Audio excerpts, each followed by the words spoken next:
Now that Super Bowl 57 is over, it is officially draft season. It is officially mock draft season. Every selection in the first round, plus maybe one extra from Matt Williamson on today's Peacock and Williamson. NFL analyst Brian Peacock and former NFL scout Matt Williamson bring you expert NFL analysis every day in less than 30 minutes. Get an inside look into the NFL on the field and in the front office. With elite breakdowns, next-level analysis, and in-depth information only for the real NFL fans. This is Peacock and Williamson, and it starts now.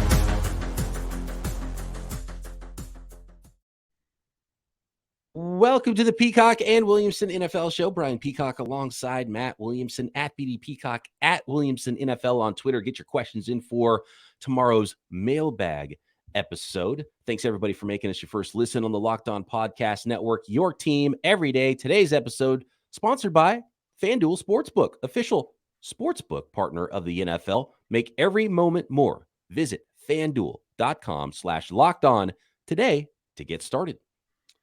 I wasn't expecting a mock draft already immediately following the Super Bowl. Good work, Matt. And we are furiously off and getting ready for this 2023 offseason, which is shaping up to be a little bit of a doozy.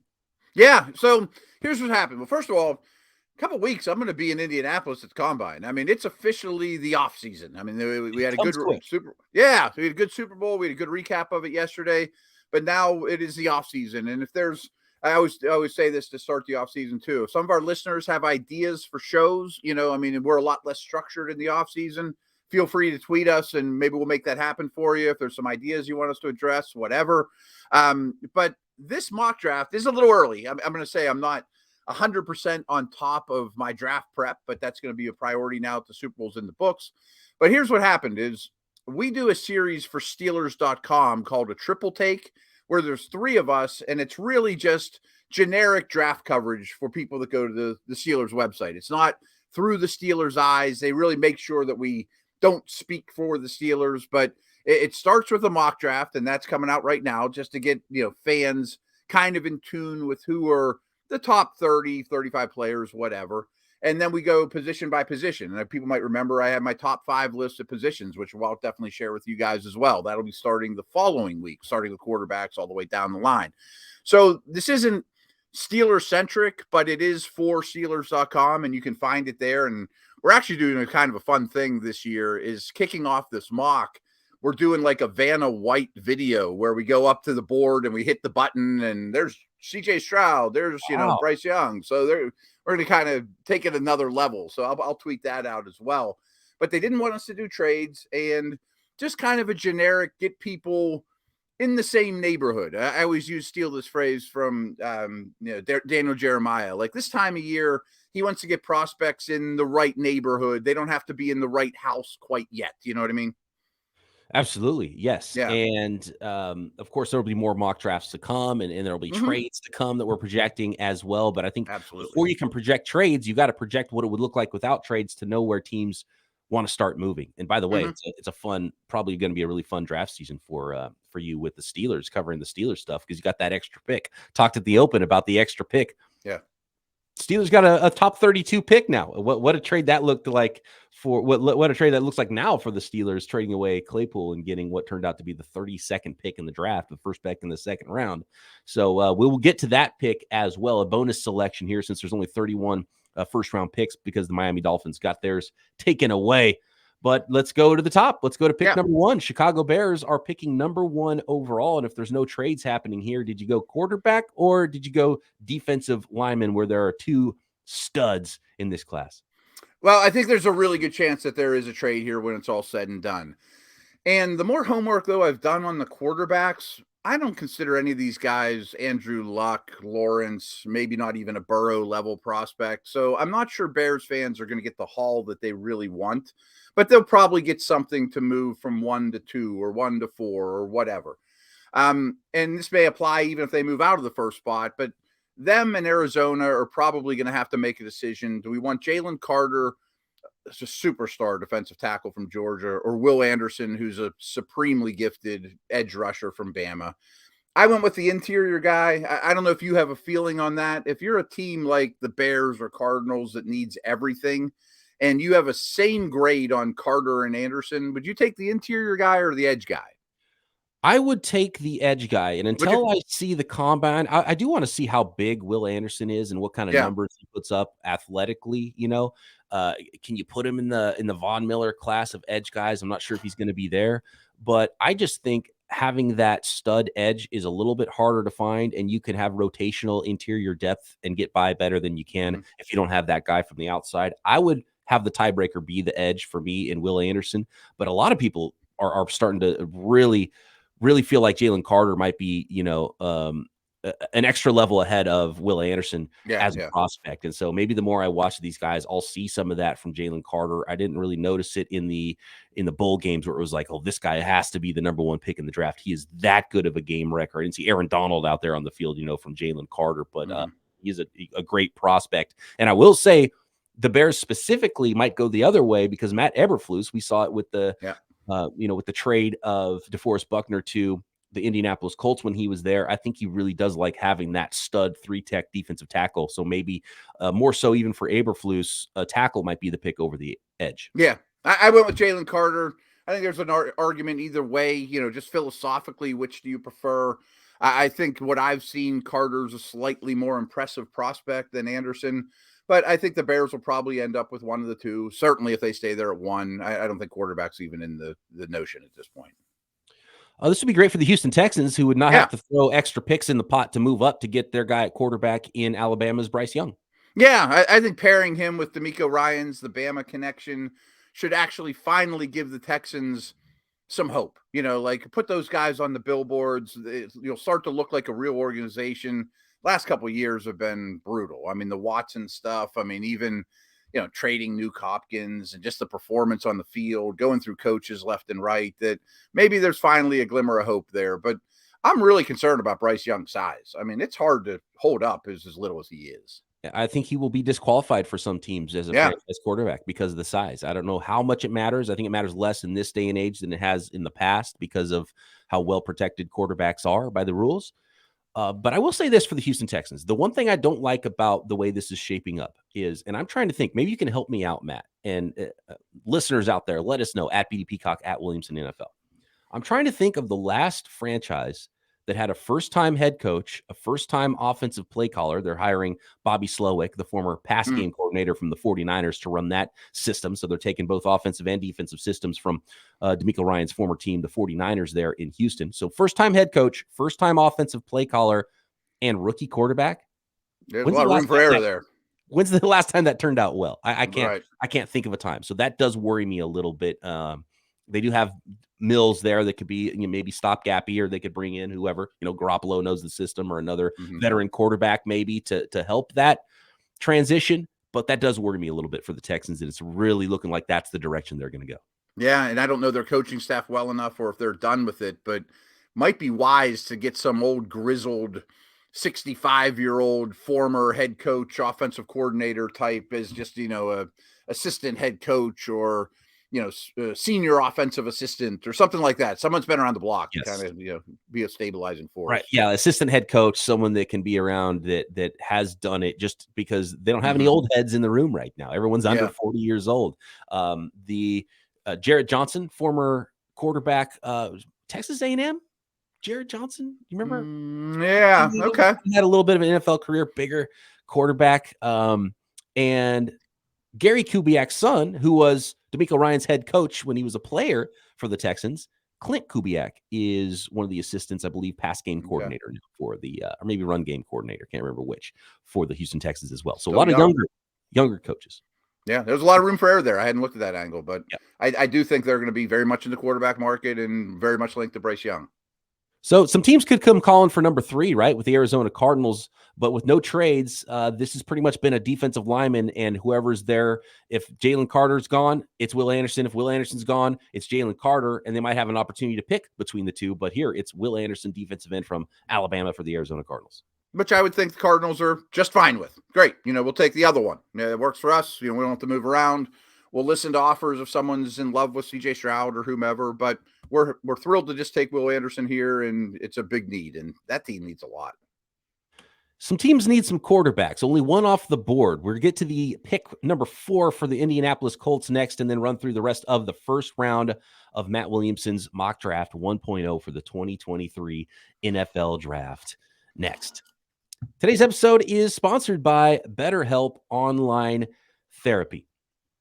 When you're at your best, you can do great things, right? Sometimes, though, life gets you a little bogged down. You may feel a little overwhelmed or like you're not showing up in the way that you want to. Working with a therapist can help you get closer to the best version of you, because when you feel empowered, you're more prepared to take on everything life throws at you. You're more prepared to solve problems yourself. When you start to learn those skills to cope better and problem solve on your own, then you're really doing something. Then you're really living, right? And so those are some important things that therapy can help you with. And sometimes just checking in once a week, make sure you're at where you need to be in your life with your own plan, right? It can help. And if you're ever thinking about giving therapy a try BetterHelp, because it's such a great option. It's so convenient, flexible, more affordable than in-person therapy. It's entirely online and so much easier to get through for some of the busy lives that a lot of us lead.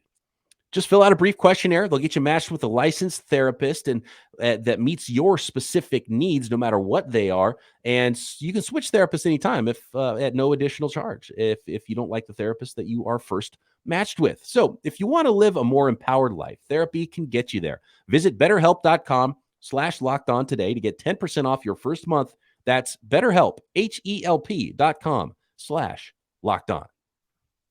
Thanks again, everybody, for making Peacock and Williamson your first listen here on the Locked On Podcast Network. Make sure you're checking out everything the network has to offer. Your team is covered right here on Locked On, no matter the sport. Now the football season is over, but as we know, Matt, football never sleeps. That's why we are talking off season here, and it is draft season, and we've got your first mock draft of the off season. Jalen Carter, Bryce Young, Will Anderson off the board, which leaves us with the Indianapolis Colts at pick 4. Big need at quarterback. You looking at Stroud? You looking at Levis? What are you looking at here for the Colts?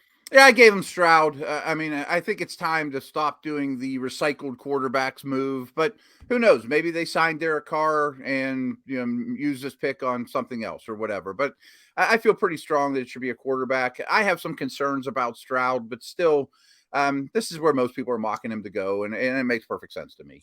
The Colts are a little bit of a tough one, and it looks like they're going to hire Shane Steichen, offensive coordinator from the Philadelphia Eagles, there as their head coach.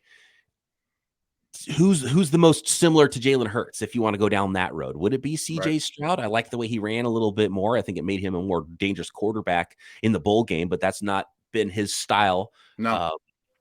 But he's not that physically imposing either, like Hurts. Yeah, but a little bit more physically imposing than Bryce Young, because I've seen some people have the Colts trading up to number 1 and drafting Bryce Young. It just doesn't fit the MO of what we've known from Chris Ballard. Now, this could be the outlier, and they don't care because they think he's the best quarterback prospect. But I would look for size at quarterback if I'm projecting the Colts until draft day.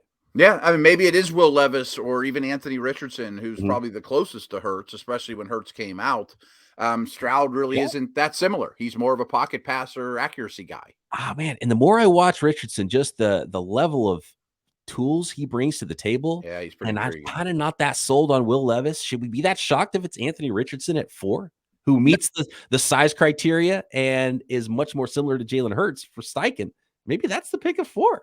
It could be. It could be. That's really high for just based off his tape, because his tape's not that great, but that's not how the draft works. We're projecting what they'll do in the NFL, and he has a very high ceiling. That could be the pick. It crossed my mind. As some people have said in this draft, it really is going to start at pick number 5 in the Seattle Seahawks, who could go quarterback themselves. Probably both of the stud defensive linemen are going to be off the board. So things could start to get wild a little bit here at 5 with the Seahawks. Which direction do you have them going? I haven't taken Tyree Wilson, a real traits type edge rusher. Their pass rush needs a lot of work in Seattle. And, during the Carroll era, they've liked bigger body defensive linemen. I think Wilson would be a good fit. That brings us to number 6 with the Detroit Lions. They also could take a Levis or a Richardson and sit them, just like Seattle. Both those teams have extra first-round picks. But I went with my favorite corner, Christian Gonzalez, prototypical guy. He's going to test really, really well. Lions need defense. Yeah, I like the Lions addressing defense here at pick number 6. The Lions can really do a lot of things. Got the extra pick. They could go quarterback with one of their 2 picks. They could move around a lot.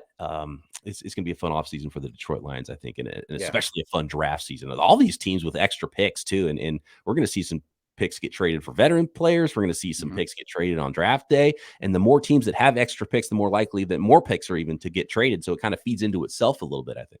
Yeah, I think you're 100% right. And we'll talk draft as a whole overall, but I'm not blown away with this draft overall. So there might be more moving than people think, trying to get picks next year, things of that nature. Or maybe that makes less movement because nobody's really convicted about a player over who could fall to them at their spot. And I still wonder about the quarterbacks. Like this, I still feel like there's a little bit of an overselling and an overbilling for this quarterback class. It was like, oh, wait till, last year it was wait till next year's class. And it's a better class than last year. But I don't think this adds up to the 2021 class at all.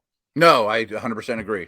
Maybe I'll change my tune, but what I know about these top 4 guys is fine, but I have more doubts than I have, answers.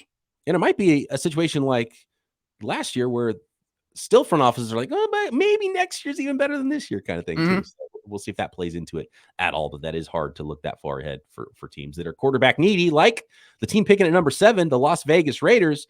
And Derek Carr, not doing it many favors, decides, I'm not going to help you out. So go ahead and cut me. So it's looking like there's not going to be any trade. And he turned down because he's got that no trade clause. He turned down the trade after visiting with multiple days with the New Orleans Saints. And he's going to force the Raiders to cut Derek Carr. So it looks like Derek Carr is going to hit the free agent market, not the trade market here in a couple days. I give him credit. Like, why should I take an asset from my new team away when I can hit the open market and, probably get paid even more? Maybe he already has a deal with the Saints. Who knows?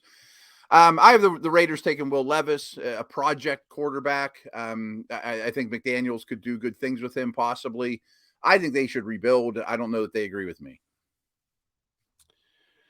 And there goes 3 quarterbacks off the board now with Will Levis at number 7 to the Las Vegas Raiders. How about those Atlanta Falcons picking at number 8, Matt?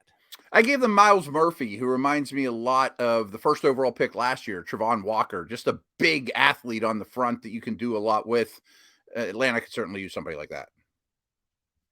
Yeah, it's going to be interesting with Miles Murphy from Clemson and Tyree Wilson from Texas Tech, who he had going to number 5.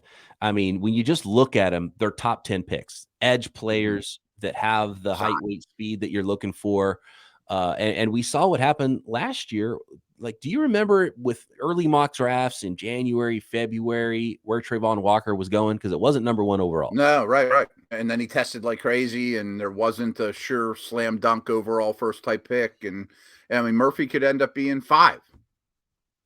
Things do get interesting here because more quarterback needy teams are going to be on the outside looking in here, like pick 9 with the Carolina Panthers, 11 with the Tennessee Titans. And you had the Panthers going with a quarterback, maybe a little bit more of a project in Anthony Richardson. But man, when you see him throw, you see his ability. You could dare to dream with a quarterback prospect like that. Yeah. And a pretty good source told me that the Panthers plan on, we'll see if they can implement it, they would love to do the Steelers Trubisky Pickett move, sign somebody that still has a little upside but has been around the block and hopefully use a first round pick on a quarterback. I mean, so I could see Richardson being the perfect guy for that if you already have Sam Darnold back or somebody like that, you know. Yeah, no, that's a good plan. I could totally see that being implemented by the Carolina Panthers. Philadelphia Eagles, I mean, they were just in the Super Bowl. By the way, did the Super Bowl change anything for you here in this mock draft aside from pick who was going to be picking 30 and 31 with who won the Super Bowl? To pull the curtain back, this was due on Friday, so no. Well, you got a corner going here to the Philadelphia Eagles, Devon Witherspoon from Illinois.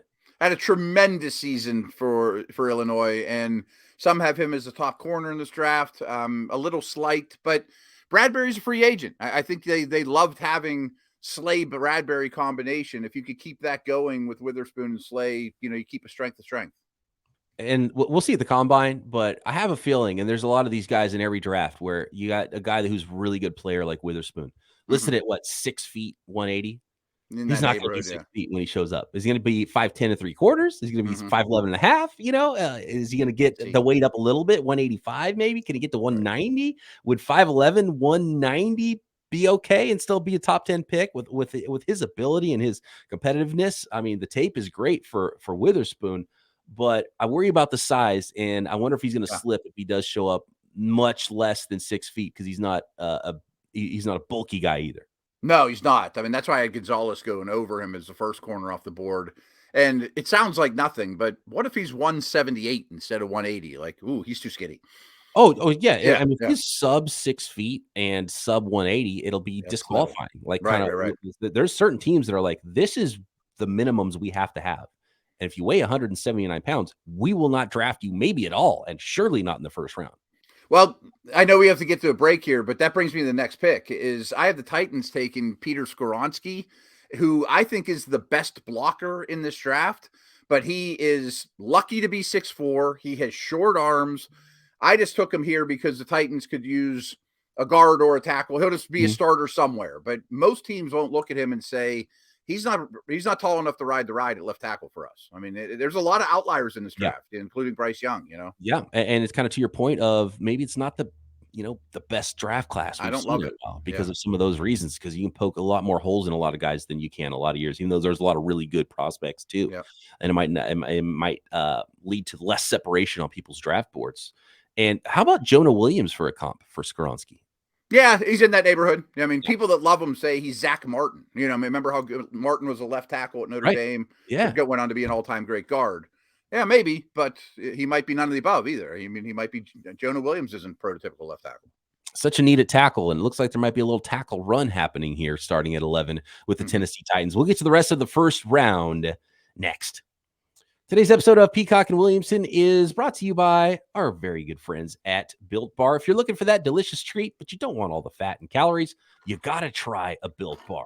Of course, a lot of people trying to eat healthier through the new year and into February now, and a lot of people maybe have already gone off the rails. And probably if you went off the rails with your New Year's resolution diet, it's because you're reaching for snacks that aren't good for you. So get rid of those snacks. Get them out of your pantry. Get them out of your glove box in your car. Get them out of your desk at work and replace them with Built Bars, because Built Bars are healthy and tasty. And most Built Bars covered in 100% real chocolate. That's right, real chocolate, delicious, and helps set Built Bars apart. So you really feel like you're getting a snack. Unbelievable flavors like churro, peanut butter brownie, coconut almond, and only 130 calories in most Built Bars, only 4 grams of sugar in most Built Bars, but a whopping 17 grams of protein. So you're getting a protein bar that's helping feed your body, that's helping keeping you satisfied without all the calories and without all the sugar. And now, not only can you find Built Bars at Built.com, but you can also start finding them on your store shelves like Walmart and your local Sam's Club.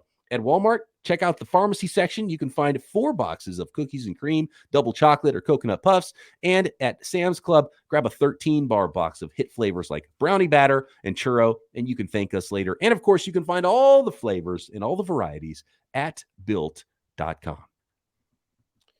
Here we go. Fast and furious to end the first round of Matt Williamson's mock draft 1.0. The Houston Texans are back on the clock with their second selection in round 1 at number 12. This goes back to what we were just saying, too. Like, I have some questions about this draft. I have Jordan Addison going here just because I think a receiver would be a great pairing with a young quarterback. Cooks could be on a different team. But Addison would not be the first receiver off the board almost any other year I can remember, and it wouldn't shock me if he's in the mid-20s. Like, there's no stud receiver in this class that I see. Yeah, it's a tough year for offensive tackle and wide receiver, and every single team needs an offensive tackle and a wide receiver. So you got to believe they might start to get artificially pushed up, and there's not a lot on the free agent market either. So there might be, trades for veterans on other teams as well. Yeah, absolutely. So I guess we should hustle through these. New York Jets, number 13. I haven't taken Brian Branch, who's a do-it-all defensive back. I think he's got a high ceiling and a high floor. I'm sure Robert Saleh would love that. New England Patriots at pick 14. You've got Paris Johnson, offensive tackle from Ohio State. He's the most prototypical of the left tackles, but he was only done it 1 year. The Patriots have Wynn hitting free agency, so maybe they go that way. Green Bay Packers picking at number 15. I haven't taken Brian Breezy, who's a 5-star recruit out of Clemson. Combine's going to be huge for him. Defensive tackle class past Carter is really questionable. But he has medical issues. So some people don't even have him go in the first round because of medicals. And I've seen him go as high as the 3rd defensive lineman off the board after Anderson and Carter too. Yeah, I kind of split the difference, just stuck him in the middle of the first round. And look at this. We're at pick 16 here, and you got the Pittsburgh Steelers next at 17. And you got a couple of offensive linemen here. You got guard Osiris Torrance out of Florida going to the Washington Commanders. And you got Broderick Jones, offensive tackle from Georgia, going to the Pittsburgh Steelers. So through the first half of the first round, defensive linemen, quarterbacks, offensive linemen. Yeah, and Torrance to me is a clear guard only, but they want to run the ball. He's a masher. Jones is a lot more like the Ohio State dude. Johnson is a prototypical left tackle that has some technique stuff to work on. And here's the tight end run that's going to begin at There's a lot of tight ends. It's a really good tight end class, and it starts with the Detroit Lions at pick 18 and Notre Dame's Michael Mayer. Yeah, and they traded Hawkinson. Mayer's very similar. Right? It just seemed like a logical move. Tampa Bay Buccaneers at 19. They go a lot of directions. They have a lot of needs. I think they're trying to get young, but Todd Bowles always has a lot of stress on his corners. So I have them taking Joey Porter Jr., who is always mocked to my Steelers because Joey Porter Sr. was a Steeler. You know? Yes, I like it. I love it. And that's what the Steelers do. I watched, so last draft, the 49ers in the 6th round selected Tariq Castro-Fields out of Penn State. Mm-hmm. And I was like, okay, I got to go back and watch some more of Tariq Castro-Fields. I put on the Penn State tape and I was like, oh my God, this guy's amazing. Yeah. And then after about 5 minutes, I realized I was watching the other corner, Joey Porter. Like, okay, they didn't get that guy. And he looks pretty darn good. He plays corner a lot like his dad played defense too. He's a pretty physical standout guy. Yeah. And they have free agents at that position as well. They do. So that's a nice fit there. How about Seattle Seahawks second selection in the first round? I have taken Keon White, which is a second defensive lineman, but he's a lot different than the edge guy. He can play on the edge. He can bump inside. He's like 285 pounds. People think he might run under a 4.6. So, they've had the Michael Bennett types.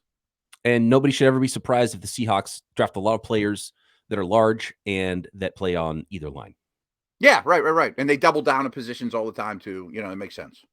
Here's a name that seems to be flying up draft boards at wide receiver, just because you mentioned there's no do-it-all wide receivers. It's a class that's going to be sort of a pick your flavor at wide receiver, and Jalen Hyatt out of Tennessee might be the fastest of all of them. Yeah, he's the Will Fuller type, and the Chargers are kind of a slow offense. I think they need a burner to open up room in the passing game. Herbert's big arm. I thought this was a pretty good fit. Like that for the Chargers at 21, and then you double up wide receiver here, 22. The Baltimore Ravens going with Quentin Johnson, who might be the most prototype sort of size-wise wide receiver that might fit the mentality of the Baltimore Ravens out of TCU here at 22. I mean, their receiver position is really bad right now, and I think he'll stick his nose in as a blocker, which is important to them too. So I think they'd be thrilled to do this. And if he hits, and then Rashad Bateman comes back from injury, who was everyone thought was going to be the breakout guy at wide receiver last year, and then you got Andrews at tight end, suddenly it wouldn't be a bad pass catching group. Not too bad. Yeah, not too bad. Maybe they even sign a Jarvis Landry or somebody like that. Minnesota Vikings at 23. Their corner position was bad, and they're hiring Flores as a defensive coordinator. He wants to play a lot of man, so I gave them Cam Smith out of South Carolina. Yep, love it. I mean, when you see Flores in the Vikings, you just think, okay, corners, because they need to play man. I love that pick for Minnesota at 23. You got the Jacksonville Jaguars picking it. No more number 1 overalls for the Jacksonville Jaguars. Congratulations. This is Darnell Washington, tight end out of Georgia at 24. I have too many tight ends in my first round, but it is an intriguing class. He's like 285, much different than Evan Ingram, but he can help in the run and pass game. I didn't see a glaring need for the Jags. And we got to remember Ridley's coming into that mix too. New York Giants at pick 25. It's looking like a deep corner class here. You've got Emmanuel Forbes out of Mississippi State at 25. Yeah, and my logic here was they could go a lot of directions. They have a lot of needs, but Wink Martindale likes to play with a ton of defensive backs on the field. I mean, he likes to blitz a lot, so I thought another corner would be useful. I love and hate this selection. You've got Jackson Smith and Jigba, wide receiver from Ohio State, going at 26 to the Dallas Cowboys. And the reason I don't like it is because maybe too much similarity to where CeeDee Lamb operates. But why I love it is because he's a great player. Maybe no player the combine matters more than Jackson Smith and Jigba, because he might not run fast, but you can't be running 4.7s. Like, get in the 4.5s and you're good. Yeah, I didn't love giving them a slot type, but I thought he was too good to pass up this late. They're one weapon short, in my opinion, in the passing game. Yeah, I have no idea. And Jigba could end up a 3rd round pick, or he could go first receiver. Yeah, right. Because his tape is great.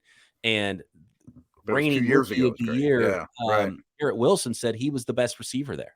So that's telling you something. But, the combine might not be fair to how good of a player is. And did he get the Jarvis Landry treatment?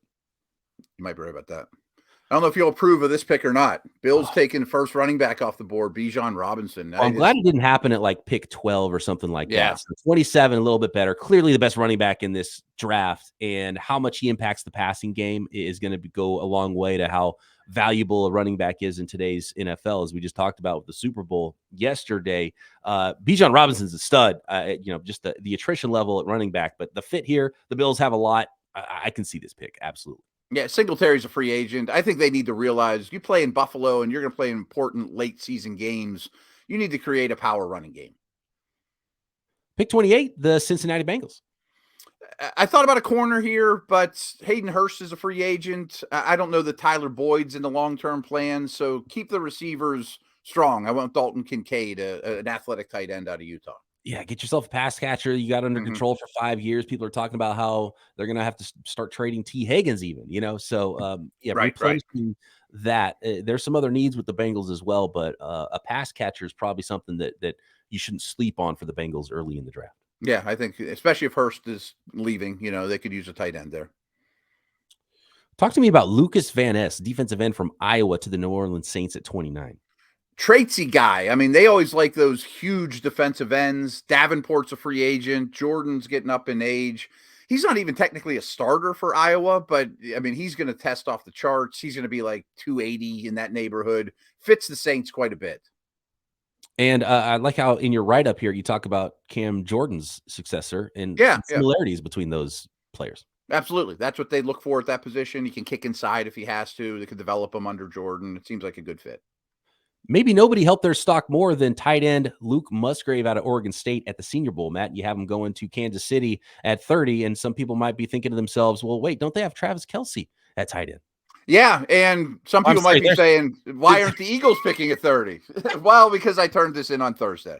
So Matt, pick the Eagles to win the Super Bowl, big dummy. This is supposed to be pick 31 for the Kansas City Chiefs, and Luke Musgrave to end the first round. And at pick 30 for the Philadelphia Eagles, you have Derek Hall, defensive end from Auburn.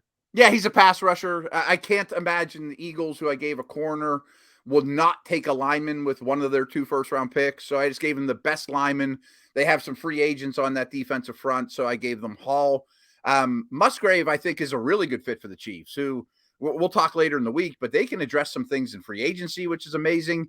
But they played a ton of 12 and 13 personnel this year. So they're stressing the tight end position more than they did in previous years.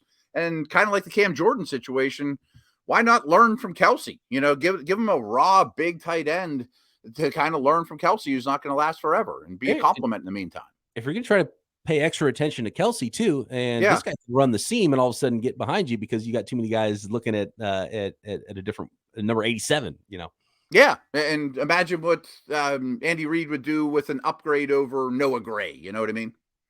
The first round officially over here with that selection of Luke Musgrave to end it for the Kansas City Chiefs, but we've got an extra selection. We're going to stick with 32, and that is the Pittsburgh Steelers. For the Steelers fans out there, who's the selection here to start the second round, 32 overall at Pittsburgh? Yeah, it worked out well for us, considering this is for Steelers.com. Yeah, we'll keep it a 32 pick draft, and I don't think they have to go O-line. I would be shocked if one of their top 3 picks is not an offensive lineman. But I kind of fell in love with John Michael Schmitz at the Senior Bowl. He is a nasty, really Steeler-esque center. And anyone knows the Steelers' history, going from Mike Webster to Dermontti Dawson to Marquise Pouncey. They invest in that position more than maybe any team that I can remember. There you go, doubling up on the offensive line. I think what the team needs are for Matt Williamson and those Pittsburgh Steelers this offseason. Absolutely. And I also like corner could have been in play too with their 2 top picks. There you go. Did you love it? Did you hate it? Let us know. We've got a mailbag episode on Wednesday at BD Peacock at Williamson NFL. Thanks everybody for making Peacock and Williamson your first listen. Be back with all of your questions tomorrow right here, Peacock and Williamson.